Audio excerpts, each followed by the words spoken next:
Hello, I'm Bill Dawson, horticulturist, and I am at the Gustav and Bertha Reiner Education Center at Oakland Nursery on Oakland Park Avenue. And boy, it's been a bear of a winter, right?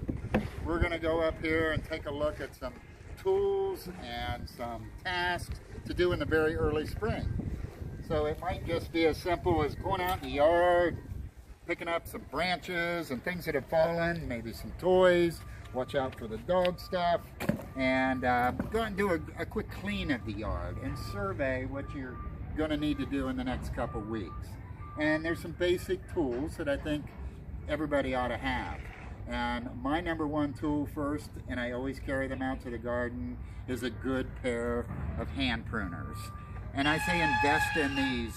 Make sure you put a little money into these pruners so they're good, they last, and you take care of them. It's an investment. Same with all your garden tools. The next one I'm going to have out in the garden is probably a garden spade, a shovel. And this is multitask. You can use it for a lot of things. Of course, if you're planting trees, shrubs, plants, a shovel's great. Or if you're turning over the soil, just simply digging and turning over the soil in your vegetable garden. The shovel is a great thing to have. Another great tool, especially in the early spring, is going to be your leaf rake. I don't know about you, but I have that spot in my yard where all the leaves seem to accumulate. They blow in a wind tunnel, end up in the corner of the house. So I'm going to get my leaf rake out, hopefully a garden trug or a wheelbarrow with me, tarp, and I'm going to rake them up, take all that to the compost pile. So hopefully you're all composting as well. And if you are, then the next tool you might use is a compost fork or garden fork.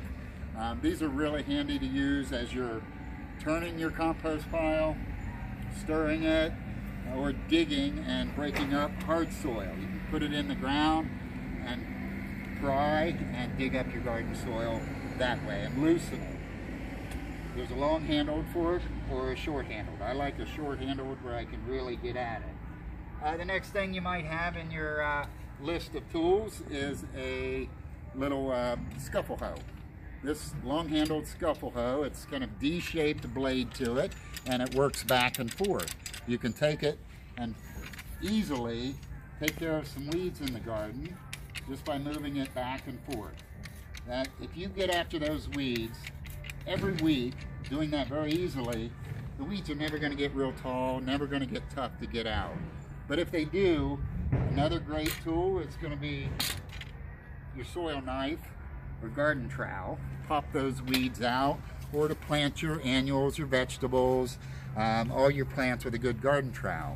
Soil knife is a little more multi-tool because it has a serrated edge, sharp, cut roots, cut pots open, does so much. But you can also use it for a trowel, and it also has a measuring table on there too, so you can know how deep to plant things. So the soil knife is great, garden trowel, all these are great to have in your army of tools. Gloves are another one. I don't always wear gloves in the garden, but whenever I'm working around anything that might stick me, like roses or thorns, I'm going to have a good pair of leather gloves, and those are handy. Taking care of your tools is important too. End of the season, really every time you use your shovel, your spade, anything, give it a quick clean when you're done. Rinse it off, spray some water on it, let it dry, and then in the winter, at the end of the season, one tip I like to do is I use some simple vegetable spray and coat the shovel with it and hang it up for the season. You're not going to have any rust. You're not going to have anything go wrong. You'll be able to hang it up and it'll be like new in the spring. So that's a handy tip for you. Very soon we're going to get out in the gardens.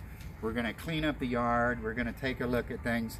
We want to make sure that we don't prune our perennials back too soon. Let the temperatures rise a little bit to maybe the 50s.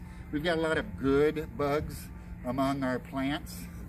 Praying mantis, egg cases, butterflies, other pollinators that might be out there. So we want to make sure that we're not getting rid of those, as we're trimming. But very soon we'll be out in the yard, we'll be getting it cleaned up, basic set of tools to have.